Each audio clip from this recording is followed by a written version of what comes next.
This is the photo sizing or size your photo exercise. In a normal class, this would meant to be a little extra credit thing you did after a quiz when you had a little time here. And this is, as I mentioned, now requiring you to have 2 of your own photos, 2 photos of you. Ideally, this would be some kind of a photo that's kind of a close-up, what we call a mug shot or a bust shot. And then we're going to have a photo that's going to be a bit more of an environmental portrait or a full body kind of a portrait photo. Be great if any of these things were you here at school or relatively recent anyway, and that they not be goofy Facebook photos.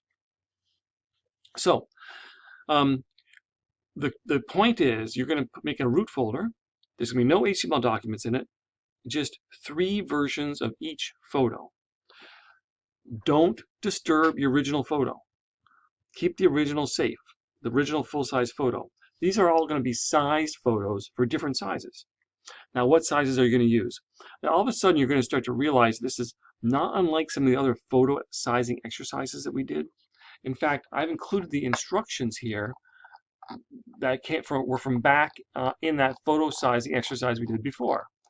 You can read those through. These use Photoshop, and you do have access to Photoshop in the virtual lab, which is probably the best way for you to do this.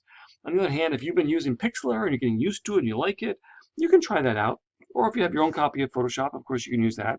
Or perhaps some other photo editing exercise, as long as you have the ability to size images.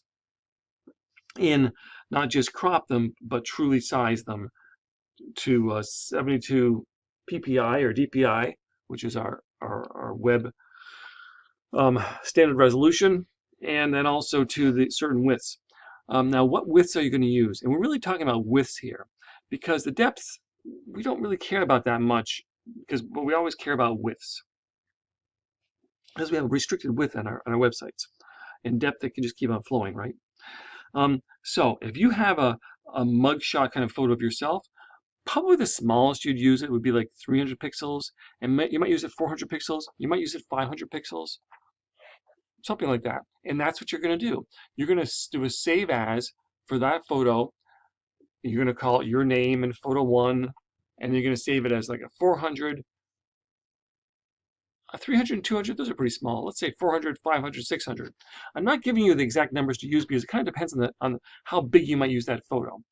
Now, you're going to use the bigger photo. You might make it even bigger. You might do a 700 and a 600 and a 500 or something. So we put the width number. I suggest using the depth number also here, but that's not that important. The key thing is the exact width of the photo in pixels. We put that number in here.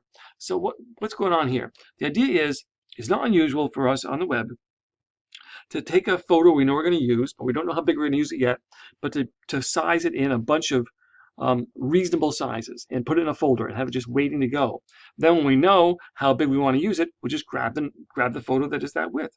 And we tend to do it in these kind of increments. So you're going to have 2 photos, one kind of big, one kind of smaller, and you're going to save 3 copies of each one into a folder, and you're going to name them your name and photo 1, and then a number like photo 1-400, photo 1-500, photo 1-600, where that number 400, 500, 600 represents the number of pixels wide you saved it at. Using these methods that we used before, which you've already had instruction on, and you have the sheet here.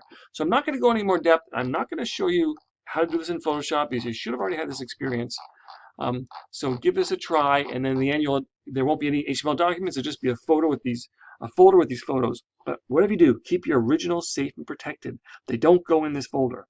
You keep them outside.